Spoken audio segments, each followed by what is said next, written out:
% Voting हो चुकी है। तो 2011 में 89% वोटिंग, क्या लगता है दादा जयंतो जी, ये रिकॉर्ड टूट पाएगा क्या वोटिंग का? 89%। देखिए, मैं अभी इस समय नंदीग्राम में हूं और मैं सुबह से पोलिंग बूथ देख रहे थे।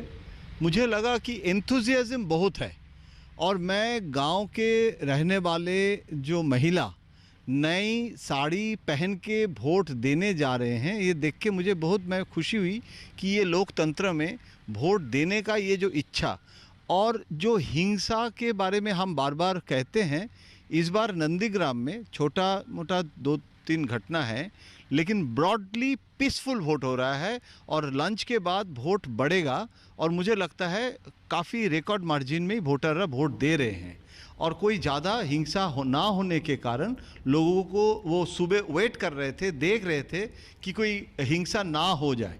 अगर हिंसा नहीं है तो घर से निकलेंगे, ये भी एक मूड था आज नंदीग्राम में। और नंदीग्राम में पार्ट 1 पार्ट 2 दो अलग अलग टोपोग्राफी है और वहाँ एक हिंदू डोमिनेटेड एरिया है, एक मुस्लिम डोमिनेटेड एरिया है, लेकिन दोनों जगह वोटिंग हो रहा है। और सबसे बड़ी बात है कि इस समय मुझे जो लग रहा है, मैं 1984 से पश्चिम बंगाल का चुनाव कवर कर रहा हूँ, पहली बार मैं देख रहा हूँ कि ममता बनर्जी जीतेंगे या शुभेंदु जीतेंगे। ये जो सवाल, ममता बनर्जी जैसे स्टेचर है, वहाँ तो सवाल होना चाहिए था कि ममता बनर्जी कितने मार्जिन से जीतेंगे।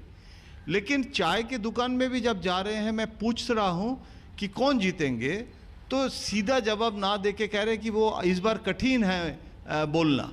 तो इसमें आपको मानना ही पड़ेगा कि भाजपा पश्चिम बंगाल में और नंदीग्राम में जो स्ट्रैटेजी लिए थे, उसमें साइकोलॉजिकल वॉरफेयर में भी बीजेपी काफ़ी आगे है और बीजेपी ऑलरेडी अचीवर है, क्योंकि बीजेपी का यहाँ कुछ नहीं था।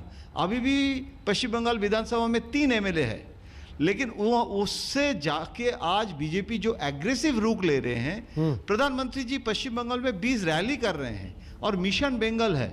वो केरला में जाके प्रधानमंत्री जी मलयाली भाषा में भाषण नहीं दे रहे हैं, इंग्लिश में बोल रहे थे, लेकिन पश्चिम बंगाल में इतना बांग्ला बोल रहे हैं, इतना रिसर्च किए हैं, जितना स्टडी किए हैं। मैं सुन रहा था कि प्लेन में आने के समय भी रिहर्सल भी देते हैं, बांग्ला एक्सेंट ठीक हो जाए। तो वो पहले जो एक्सेंट में बोलते थे, आज वो एक्सेंट भी इम्प्रूव किए हैं। तो इतना हम मेहनत कर रहे हैं, सिर्फ बंगाल में एक सिंगलनेस ऑफ पर्पस है भाजपा में।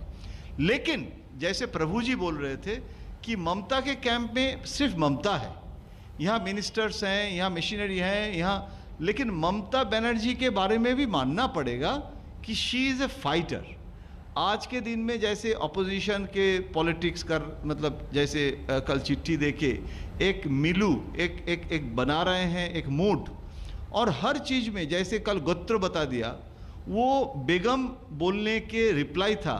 तो ये आप कह सकते हैं कि she is panic, she is fear साइकोसिस में जा रहे हैं। लेकिन मैं मानता हूं कि ममता इतना अंडर प्रेशर है, अंडर स्ट्रेस है, इन स्पाइट ऑफ दैट वो जो स्ट्रैटेजी लेके कर रहे हैं, वो भी मतलब टीट फॉर टैट पॉलिटिक्स कर रहे हैं। तो इसीलिए प्रेडिक्ट करना मुश्किल है, लेकिन बीजेपी इस बार बहुत आगे बढ़ गए हैं, ये जरूर हम बोलेंगे।